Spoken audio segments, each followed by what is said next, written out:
तो उस वक्त मैं भी सिगरेट पीता था, मेरी मिसेज़ भी सिगरेट पीती थी। तो मैंने अपनी बीवी से कहा कि हमें ना गाड़ी में सिगरेट नहीं पीना चाहिए। मुझे नहीं इस बात समझ में आई कि मेरे लंग्स के लिए तो अच्छा नहीं है स्मोक, सिगरेट का स्मोक, आपके लंग्स के लिए कैसे ठीक है।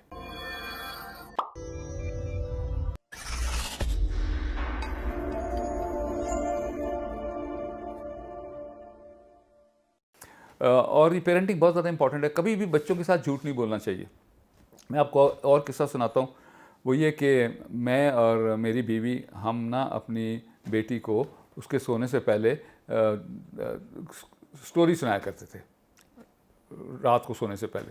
तो वो कंधे पे लेट जाती थी जब 4 साल की थी, 5 साल की, 4 साल की, 3 साल की, तो उसको स्टोरी सुनाते थे। तो इसके बाद कंक्लूड करते हैं, आई नो कि थोड़ा लंबा हो गया। तो वो इस दिन मेरी बारी थी स्टोरी सुनाने की। हम ड्राइंग रूम में बैठे हुए थे और ड्राइंग रूम में वो कारपेट के ऊपर खेल रही थी, ये इसी घर की बात हो रही है, वो खेल रही थी। तो उस वक्त मैं भी सिगरेट पीता था, मेरी मिसेज़ भी सिगरेट पीती थी। तो इसकी छोटी जब थी ना, तो उसको सांस लेने में थोड़ी सी अस्थमा होता था इसको कभी कभार।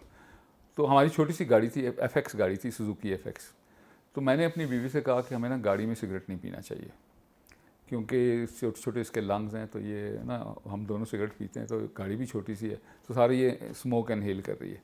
और हमें बेडरूम में भी नहीं पीना चाहिए क्योंकि ये हमारे साथ सोती है। तो हमें ना सिर्फ ड्राइंग रूम में बैठ के सिगरेट पीना चाहिए। तो कमरा बड़ा है, प्लस ये यहाँ होती नहीं इतना ज़्यादा। खैर, कहानी सुनाने की मेरी बारी थी उस दिन। मैं उसको कहानी सुना रहा, तो 2 मिनट के बाद मुझे कहती है, पापा मुझे नहीं इस बात समझ में आई कि मेरे लंग्स के लिए तो अच्छा नहीं है स्मोक, सिगरेट का स्मोक, आपके लंग्स के लिए कैसे ठीक है। ठीक है, अब मैं चुप हो गया बिल्कुल। मैंने सोचा मैं इसको कह दूं, बेटा अभी आप 4-5 साल की हो, जब 18-20 साल की होगी तुम पीना चाहोगी तुम भी पी लेना। तो मैंने कहा यार मैं इसको कह तो दूंगा ये, लेकिन ये ज़िंदगी भर यही सोचेगी कि मेरा बाप कहता कुछ है और करता कुछ और है। तो मैंने उसको कहा, बेटा मेरे लंग्स के लिए भी ठीक नहीं है। उस दिन के बाद से अब तक मैंने सिगरेट नहीं पिया ज़िंदगी में कभी भी।